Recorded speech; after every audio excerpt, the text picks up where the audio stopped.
여러분, 지난주에 우리가 사도행전 본 것처럼 예수님께서 행하시며 가르치신 일, 그리고 십자가에 달려 죽으신 일, 죽으셨다가 다시 살아나신 일, 그리고 40일 동안 이 땅에 머무시면서 당신이 다시 살아나셨다는 것을 직접 증언하시고 하나님 나라에 대해서 가르쳐 주신 일, 무엇보다 머지않아 성령께서 오실 테니까 그때까지 예루살렘을 떠나지 말고 기다리라, 이렇게 가르쳐 주신 일. 사도행전은 그렇게 시작을 했습니다. 오늘 본문도 거기에서 연결되고 있는 거예요. 그래서 그 사도행전의 첫 1절에서 5절까지 이어가고 있는 맥락에서 오늘 6절의 말씀을 같이 한번 보겠습니다. 6절 같이 한번 읽을까요? 그들이 모였을 때에 예수께 여쭈어 이르되 주께서 이스라엘 나라를 회복하심이 이때니까 하니. 제자들과 예수님의 관계가 거의 로또 수준이에요. 뭔 말이냐? 안 맞아요. 너무 안 맞아요. 예수님이 말씀하시는 것과 제자들이 생각하는 게 안 맞아요. 방금도 말씀드린 것처럼 예수님은 당신의 부활에 대해서, 하나님 나라에 대해서, 약속대로 임재해 주실 성령님에 대해서 말씀하고 계시는데, 제자들은 이스라엘의 회복은 언제입니까? 이스라엘은 도대체 언제 회복되는 겁니까? 라고 그걸 묻고 있는 거죠. 예수님은 자꾸만 당신이 관심 갖고 중요하게 여기시는 것들을 제자들에게 가르치려고 하는데, 보여주려고 하는데, 약속하려고 하는데, 정작 제자들이 관심 있는 건 다른 거예요. 예수님의 관심과 예수님의 생각과 제자들의 관심이 서로 다르다는 거예요. 어째 이렇게 다를까? 자, 그러면 여기서 우리가 이런 질문 한번 해봐야 되지 않을까요? 그럼 나는 뭐에 관심 두고 사나? 나는 뭘 중요하게 여기며 살고 있나? 우리 이거에 좀 한번 질문을 던져볼 필요가 있겠죠? 마가복음 1장 14절에서 15절 말씀 같이 한번 볼까요? 마가복음 1장 14절에서 15절 우리 같이 한번 읽어요. 요한이 잡힌 후 예수께서 갈릴리에 오셔서 하나님의 복음을 전파하여 이르시되 때가 찼고 하나님의 나라가 가까이 왔으니 회개하고 복음을 믿으라 하시더라. 때가 찼고 하나님의 나라가 가까이 왔다. 여러분, 이게 예수님께서 공생애를 시작하시면서 처음으로 선포하셨던 메시지예요. 복음서 내용은 전부 다 우리 주님께서 가르치신 하나님 나라, 그리고 예수님께서 사역하셨던 하나님 나라의 일들, 온통 복음서는 그겁니다. 그리고 부활하신 예수님이 승천하기 전까지 마지막으로 가르친 것도 하나님의 나라였다고 분명히 말하고 있어요. 시작도 하나님의 나라로 했고, 가운데 토막도 하나님의 나라였고, 끝나고 나서도 마지막 순간까지 하나님의 나라를 가르치셨어요. 그럼에도 불구하고 제자들은 예수님이 말씀하시는 하나님의 나라가 아니라 이스라엘은 도대체 언제 회복됩니까? 이스라엘이 회복되는 시점은 언제입니까? 그걸 묻고 있고 그거를 관심 가지고 있다는 거예요. 하나님의 나라와 이스라엘의 회복은 비슷해 보이지만 전혀 다른 겁니다.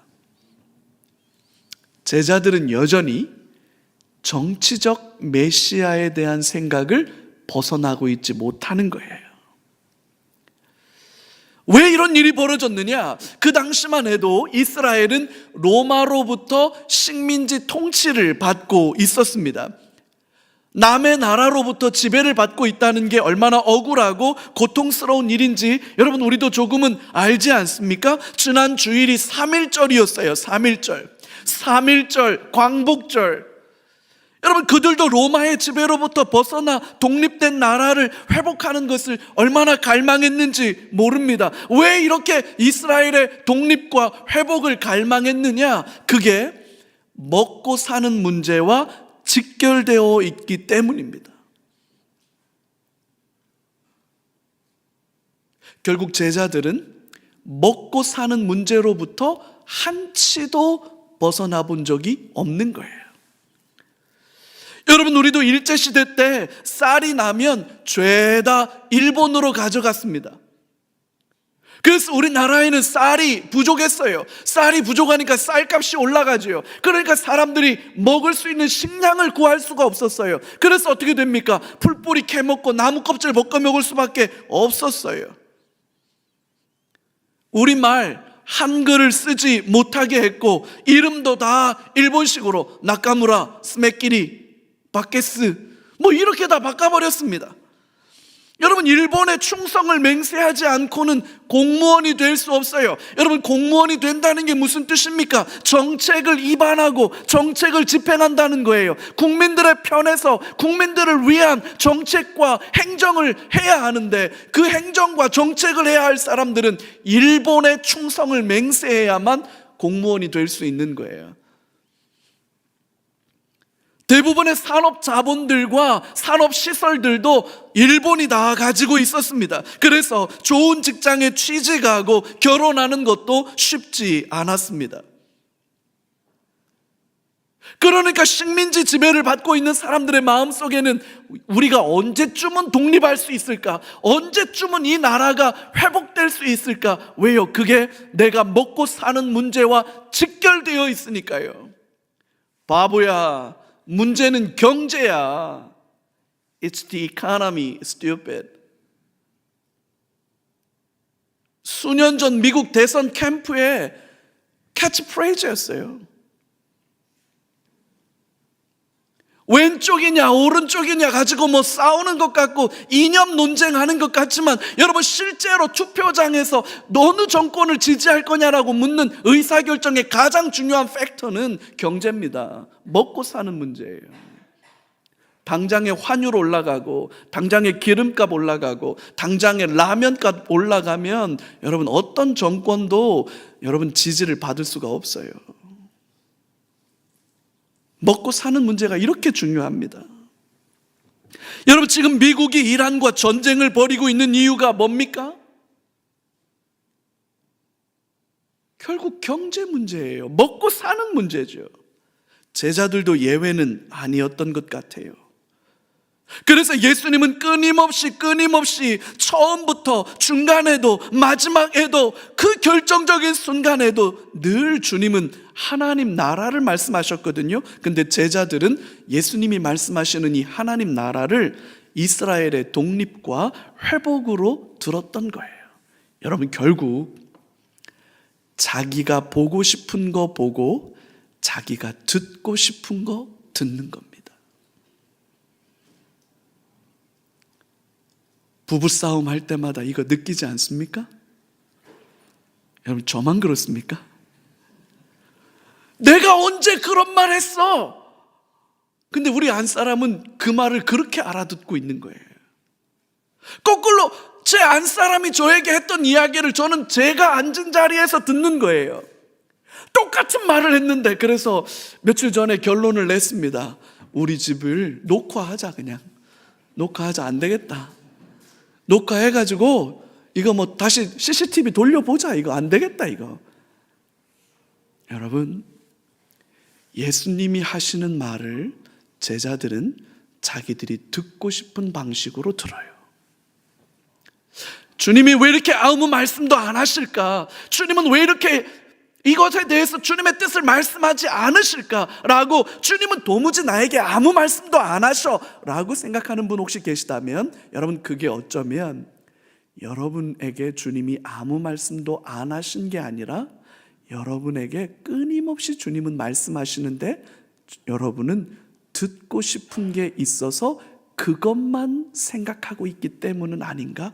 여러분, 점검해 볼 필요가 있어요. 사람 마음이 꼬부라지잖아요? 그러면 무슨 얘기를 들어도 다 꼬부라지게 들어요. 사람 마음이 사랑하고 좋아하고 기뻐하잖아요? 그러면 뭘 해도 이뻐요. 여러분, 우리는 절대 객관적으로 듣지 않습니다. 우리는 절대 객관적으로 생각하지 않습니다. 편향된 생각과 편향된 마음 안에서 듣고 보는 거예요. 결국 나의 생각과 나의 관심에만 사로잡혀 있으면 제대로 된 주님의 음성을 들을 수가 없는 거지요. 엎드려 간절히 기도하기로는 지금 이 시간 성령께서 저와 여러분들의 눈과 귀를 열어주셔서 학자의 귀를 주시고 학자의 마음을 주셔서 깨닫고 발견하게 하시는 은혜가 있기를 간절히 소망합니다. 자, 그럼 주님은 뭘 원하고 계셨을까? 제자들은 뭐에 관심 가지고 있었을까? 오늘 본문 7절을 같이 한번 보시죠. 7절 같이 한번 읽을까요? 이르시되 때와 시기는 아버지께서 자기의 권한에 두셨으니 너희가 알 바 아니다. 너희가 알 바 아니다. 때와 시기, 크로노스와 카이로스라는 말입니다. 객관적으로 흘러가는 시간을 크로노스라고 그래요.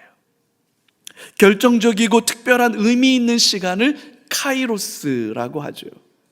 이 크로노스와 카이로스에 대해서는 너희가 알 바가 아니라는 거예요. 신경 쓰고 관심 가질 주제가 아니라는 겁니다. 요즘 젊은 아이들 말로는 알바노라 그러죠. 그런 거에 신경 쓰지 말라는 거예요. 신경 쓰지 말아야 하는 거에는 신경 쓰고 있고 정작 신경 써라 하는 거에 대해서는 무관심하고 있는 거, 여러분, 이게 우리 신앙생활의 가장 큰 비극 아닙니까? 통제 본능이라는 말이 있어요. 통제 본능. 자신의 삶이 예측 가능하고 안전하다는 느낌을 유지하기 위해서 작동하고 있는 일종의 방어 기제를 가리키는 말인데, 이게 쉬운 말로 한번 예를 들어보면 이런 거예요. 여러분, 엘리베이터 탈 때 여러분 엘리베이터 타서 닫힘 버튼 막 누르셔요? 열린 버튼 막 누르십니까? 이거 뭐 누르는 분도 계시고 안 누르는 분도 계실 텐데, 여러분 재밌는 거 제가 알려드릴게요. 여러분 엘리베이터 타셔서 닫힘 버튼 안 누른다고 문이 안 닫히지 않습니다. 내가 원하는 층에 왔을 때 열린 버튼 안 눌렀다고 해서 문이 안 열리는 것도 아니에요. 더 재밌는 거 알려드릴까요? 그거 눌렀다고 더 빨리 열리는 것도 아니고 그거 눌렀다고 더 빨리 닫히는 것도 아니라고 합니다. 근데 사람들은 열린 버튼, 닫힌 버튼 막 누릅니다. 이게 통제 본능이에요. 여러분 TV 보실 때 리모컨으로 번호를 이렇게 누르죠. 근데 만약에 잘 안 되는 것 같으면 리모컨 버튼을 어떻게 누릅니까? 꾹 누르죠. 여러분 그거 꾹 누른다고 채널이 빨리 가지도 않고 그렇게 됩니다. 한국 사람들 특이 또 있어요. 이거 한국 사람들만 하는 일이래요. 여러분 TV 리모컨 버튼을 눌렀는데 잘 안 눌러진다, 제가 잘 인식을 못한다, 그러면 어떡합니까? 어떡합니까? 이거 한국 사람들만 하는 일이에요. 어떡합니까? 두들기죠? 맞아야 말 듣는다고 하면서. 여러분 아무 효과 없는 거예요. 그거 두들긴다고 배터리가 없어가지고 그런 건데, 그게 리모컨이 말 듣는 거 아닌데, 이런 게 일종의 통제 본능이에요. 더 재미난 거 말씀드릴까요? 라면 끓일 때 맛있게 라면을 끓이는 레시피가 대한민국 5천만 국민이 있다면 그 방법이 비결이 한 5천만 개쯤 된답니다. 다 달라요. 라면 끓일 때 사람들 굉장히 민감해집니다. 물의 양 더 넣어야 된다고, 왜 이렇게 한강 만들었냐고. 여러분, 스프 먼저 넣어야 됩니까? 면 먼저 넣어야 됩니까? 예? 저는 이거 대법원 한번 가서 판결 났으면 좋겠어요. 여러분, 면이 꼬들꼬들해야 됩니까? 좀 퍼져야 됩니까? 이것도 헌법재판소 한번 가야 돼요. 그래서 전 국민이 아예 이제 통일을 좀 해놔야 돼.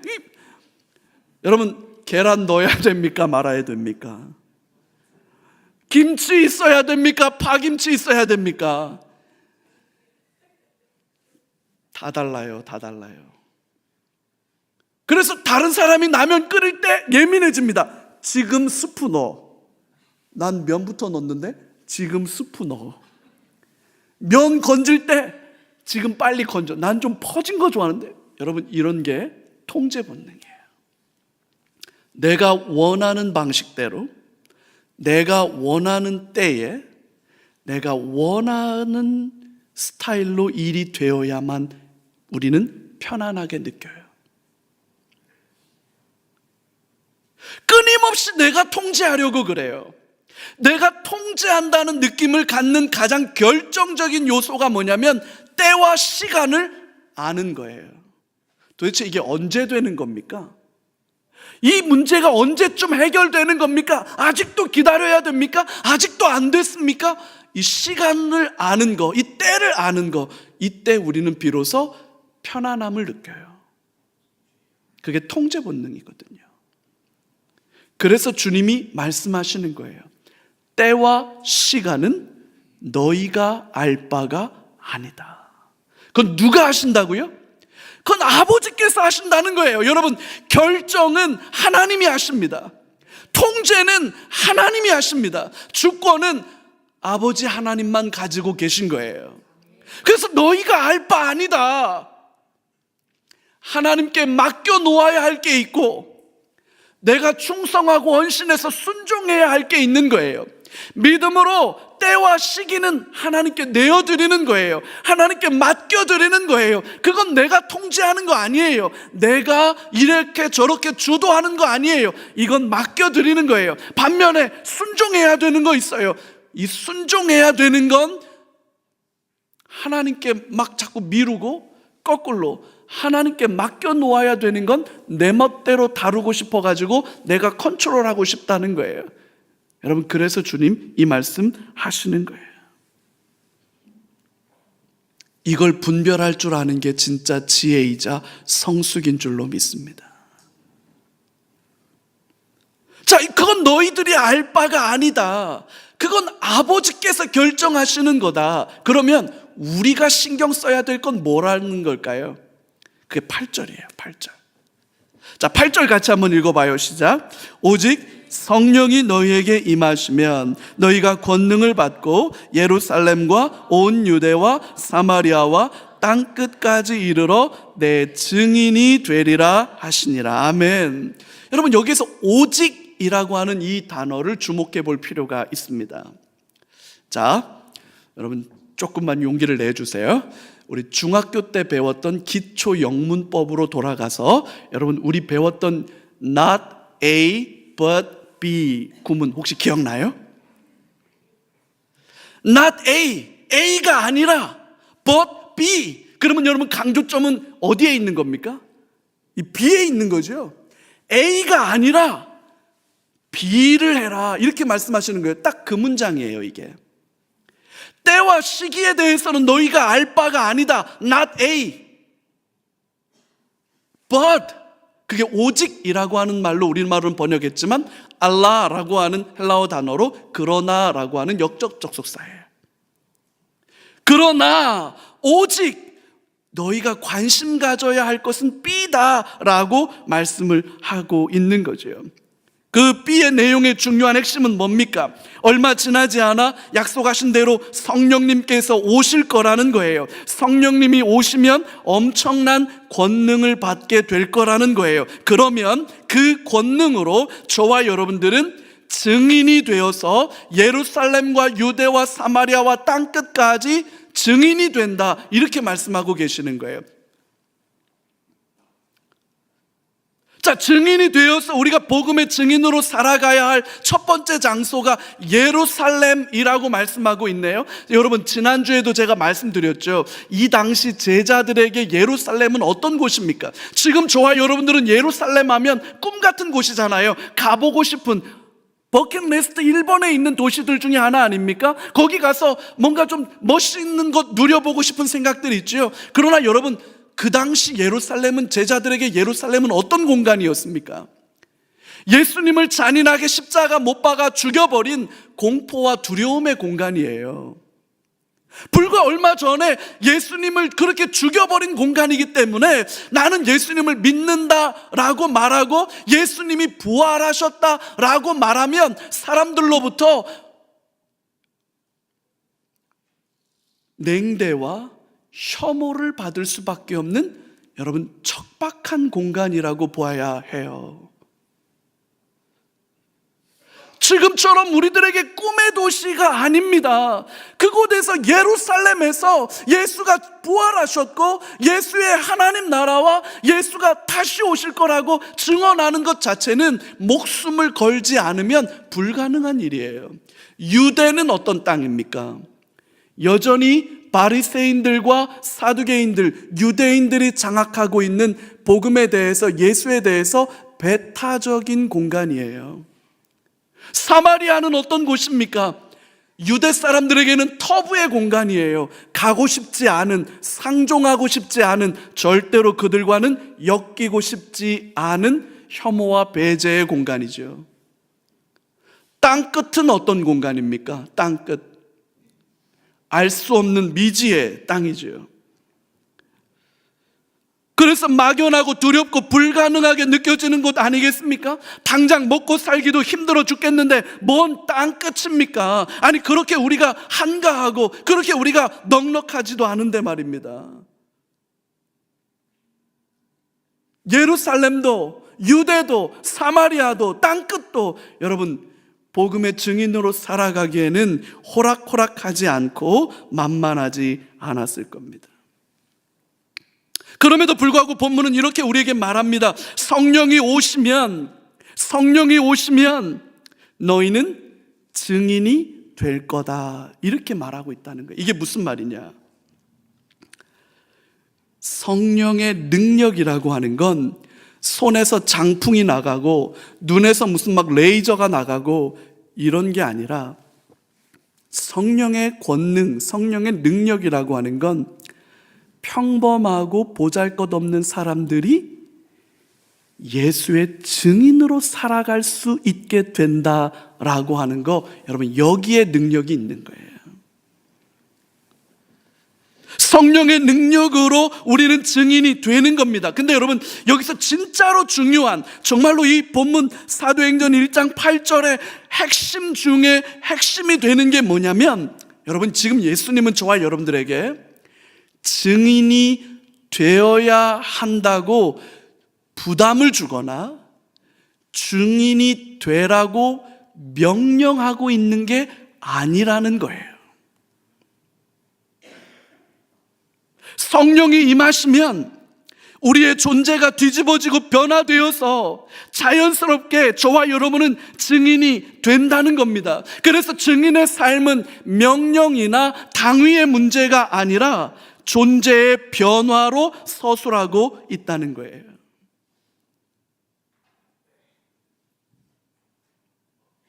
자, 이걸 좀 더 쉽게 이해할 수 있게 한번 제가 말씀드려 볼게요. 여러분, 예수님의 복음의 증인으로 살아가고 계십니까? 증인이 되어서 예수가 죽음에서 부활하셨고 하늘로 오르셨고 다시 오신다고 약속하셨다라고 하는 이 놀랍고 엄청난 복음의 사실을 증거하고 드러내는 증인으로 살아가고 있느냐라고 하는 이 질문을 했을 때 저와 여러분들은 둘 중에 하나로 반응하겠죠. 맞습니다, 나 그렇게 살고 있습니다. 혹은 아닌데요, 그렇게 못 살고 있는데요, 뭐 이렇게 반응하겠죠. 증인으로 살아가고 있느냐라고 하는 이 질문에 그렇다고 대답한다면 성령이 임재하신 겁니다.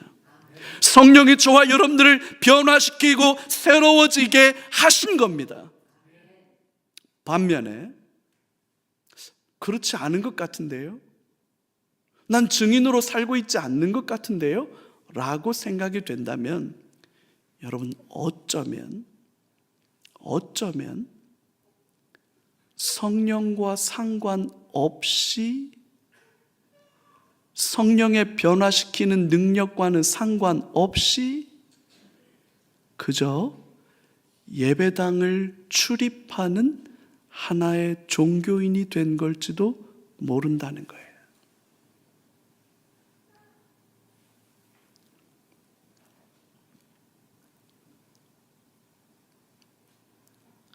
여러분, 증인이라는 말, 마르티우스라고 해요. 마르티우스.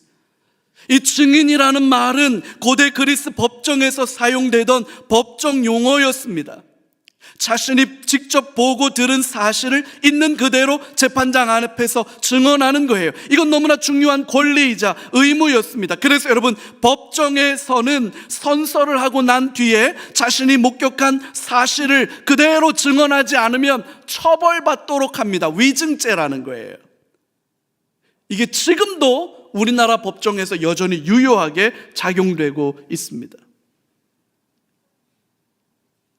그래서 여러분, 초대교회 성도들은 내가 예수 부활, 예수 십자가, 예수 다시 오심, 성령의 능력과 역사, 이걸 경험하고 체험해서 증인의 삶, 마르티우스의 삶을 살아가던 초대교회 성도들은 이걸 증언하게 되면 목숨을 잃을 수도 있는 매우 위험하고 안타까운 상황에 처해 있음에도 불구하고 증언하지 않을 수 없어서 나는 예수의 부활을, 예수의 다시 오심을, 예수의 하나님 나라를 증언하기 시작하면서 마르티우스, 증인이 martyr, 순교자가 되는 겁니다. 그래서 이 증인이라는 말은 순교라는 말과 같아지게 되는 겁니다.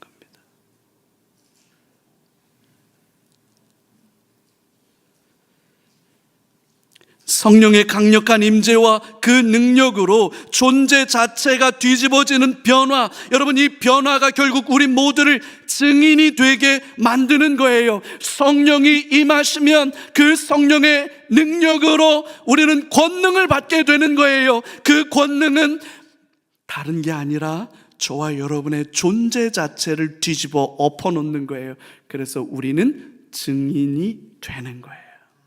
증인이 되라고 명령하지 않았어요. 증인이 되어야만 한다고 말하지 않았어요. 그저 성령이 임하시고 나면 자연스럽게 증인이 될 거다. You will be my witness, 이렇게 말하는 거예요. You should be, you ought to be, you must be, 이렇게 말하지 않았어요. 그냥 You will be my witness.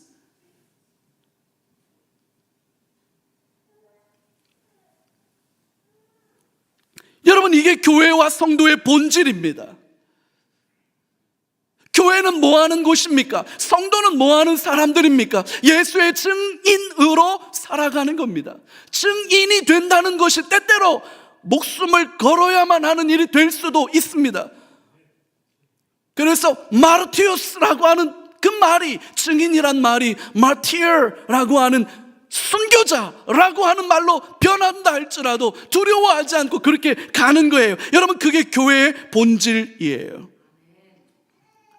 성령의 역사와 능력을 경험하지 못한 교회들, 혹은 그 강력한 은혜를 잃어버린 교회들, 부흥의 불꽃이 다 꺼져버리고 연기만 모락모락 나는 교회들, 여러분, 이런 교회들이 얼마나 많습니까? 난 우리 수원 3.1교회가 그런 교회들 중에 하나가 아니라 성령의 역사와 복음의 증인된 삶이 넘쳐나는 교회, 살아있는 교회, 건강한 교회로 세워져 가기를 간절히 기도합니다.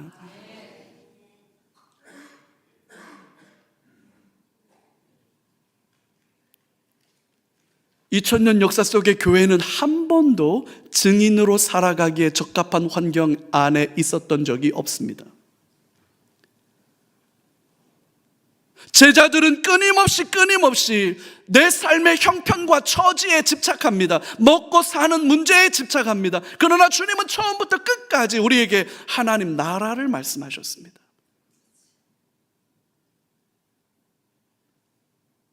이스라엘의 회복이 어느 때입니까? 지금입니까? 왜 안 이루어지는 겁니까? 언제나 되는 겁니까? 끊임없이 제자들은 그걸 예수님에게 묻고 싶어 해요. 예수님 이렇게 말해요. 그건 너희 알 바가 아니다. 그건 너희가 신경 쓸 바가 아니다. 너희가 마음 쓰고 관심 가지고 기도해야 할 것은 성령이 오시면 너희가 증인이 되는 거, 증인으로 살아가는 거. 그래서 예루살렘, 유대, 사마리아, 땅끝. 여러분, 2000년 교회 역사에서 단 한 번도 교회가 땅끝을 품을 만큼 넉넉하고 힘있고 여유로웠던 적이 없습니다.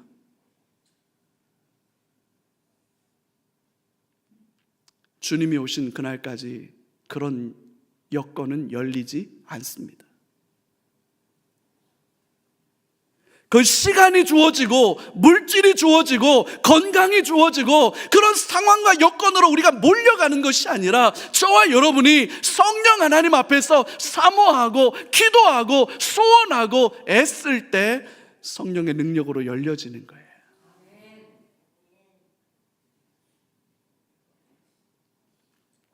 결국 주님은 이 본문 속에서 마지막으로 우리에게 당신이 다시 오실 거라는 약속을 주고 계십니다.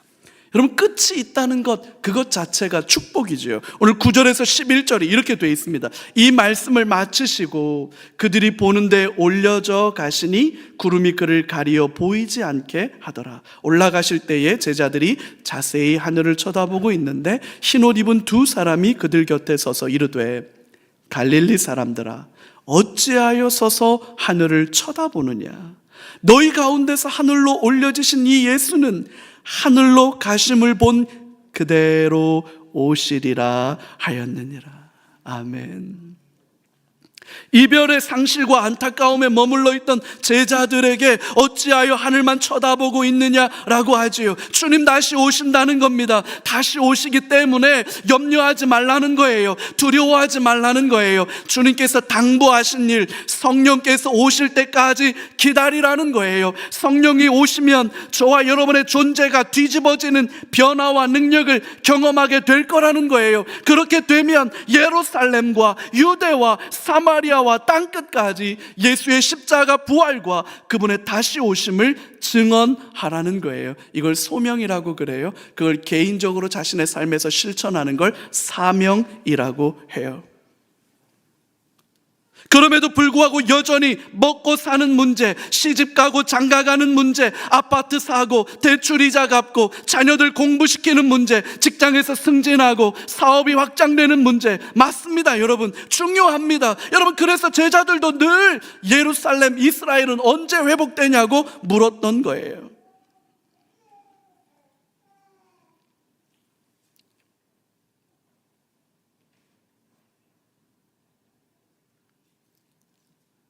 저와 여러분 가운데 성령께서 오시기를 기도합니다. 그래서 성령께서 저와 여러분들의 마음과 생각을 뒤집어 엎어주시기를 기도합니다. 성령의 능력이 저와 여러분을 증인으로 살아갈 수 있도록 이끄십니다. 이미 그 성령의 역사를 경험하신 분들 계십니까? 이미 성령의 강력한 존재의 변화를 경험하신 분들은 그 성령의 역사를 잃어버리지 않도록, 그 성령의 강력한 은혜를 깨뜨리지 않도록 여러분 기도하시기를 바랍니다. 성령의 역사를 소멸하지 않게 해달라고, 불일 듯 다시 일어나게 해달라고 기도하시기 바랍니다. 혹 여러분들 중에 난 아직 잘 모르겠는데요, 난 좀 잘 모르겠어요 하시는 분들이 계시다면 성령 하나님, 나에게 임재해 주십시오. 나를 변화시켜 주십시오. 내 존재 자체를 뒤집어 새롭게 해 주옵소서. 여러분, 이렇게 기도할 수 있는 저와 여러분들 되기를 바랍니다. 여러분, 우리는 증인입니다. 예수 그리스도의 십자가와 부활의 증인입니다. 때를 얻든지 못 얻든지 우리는 이 거룩한 사명을 이루어 가야 합니다. 이게 우리 신앙과 우리 교회의 본질이에요. 여러분, 다른 거 얘기하지 마세요. 남들이 어떻게 하는지 그거 와서 얘기하지 마세요. 우리는 다른 사람들 어떻게 하느냐에 관심 갖는 사람들이 아니라 주님이 뭘 원하시느냐를 보는 사람들이었으면 좋겠어요. 여러분, 저와 여러분들 가운데 복음을 들어야 할 사람들이 있지 않습니까? 다시 복음 앞으로 돌아와야 할 사람들이 있지 않습니까? 여전히 우리 이웃 중에, 우리 직장 동료, 또 사랑하는 가족들 중에 주님을 만나고 예수의 십자가와 예수의 부활과 예수의 다시 오심을 들어야 하고 보아야 하는 사람들 있지 않습니까? 우리는 그들을 향하여 하나님의 마음으로 이 시간 결단하고 작정하는 시간을 가져보기를 원합니다. 우리가 마음에 품는 이 순간이, 품은 그 사람을 위해서 기도하는 우리의 간절한 기도가 그 사람들을 복음으로 초대하려는 우리의 간절한 열정이 결국 한 영혼을 구원으로 이끌어가는 주님의 기뻐하시는 사역이 될 줄로 믿습니다. 우리 시간에 주보 안에 들어있는 작전 카드를 쓰기 전에 우리 준비된 영상이 있는데 잠깐 좀 보고 우리 작정하는 시간 갖도록 그렇게 하겠습니다.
우리 시간에 하나님 앞에 잠깐 좀 기도하면서 여러분 그 작전 카드를 꺼내서 좀 하나님, 올 한 해 하나님 앞에 품고 기도해야 할 나의 잃어버린 영혼은 누구입니까?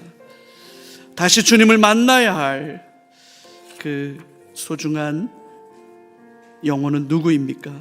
하나님 앞에 좀 기도하는 마음으로 잠시 기도하고, 여러분 이걸 작정하시면 작정하신 이 카드를 여러분들 성경책에 잘 이렇게 끼워 놓으시고 때를 따라 기도하실 수 있기를 바랍니다.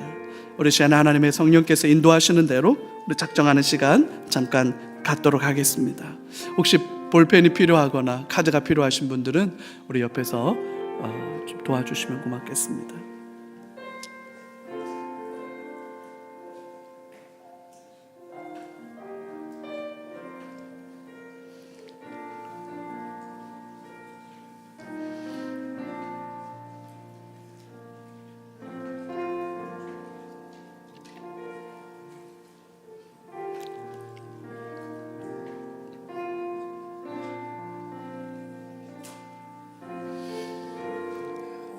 믿지 않는 가족들 중에 혹은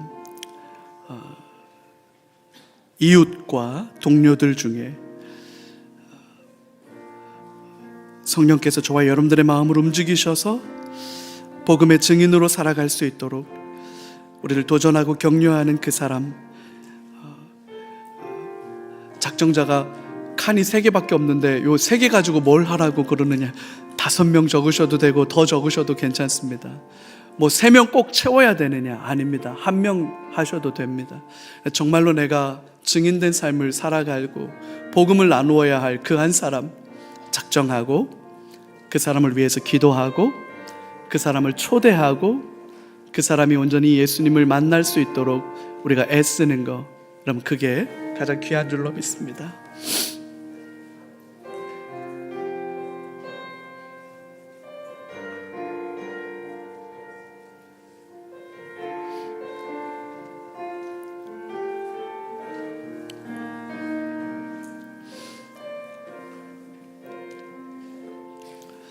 여러분 다 쓰셨으면 그 카드 위에 여러분 손을 좀 같이 좀 올리십시오. 우리 시간에 같이 한번 기도합시다. 우리 기도 제목 좀 올려주시기 바랍니다. 우리 시간에 같이 한번 기도할 때 하나님 앞에 올려드리는 나의 전도 대상자, 그리고 말씀을 붙들고 기도할 때 하나님의 성령의 역사가 우리 안에 임하기를 기도합니다. 우리 첫 번째 기도 제목 같이 할까요? 내 욕심을 버리고 주님이 원하시는 것을 마음에 품게 해 주옵소서. 아멘. 두 번째요, 성령의 강력한 임재와 변화시켜 주시는 능력을 체험하게 해 주옵소서. 아멘. 세 번째요, 작정한 전도 대상자에게 구원의 은총을 베풀어 주옵소서. 여러분 그 전도 대상자 이름에 손을 얹고 같이 한번 기도하시죠. 주님 앞으로 돌아오는 역사, 구원의 은혜가 임하게 하여 주옵소서. 우리 같이 말씀 붙들고 우리 품은 영혼들을 위해서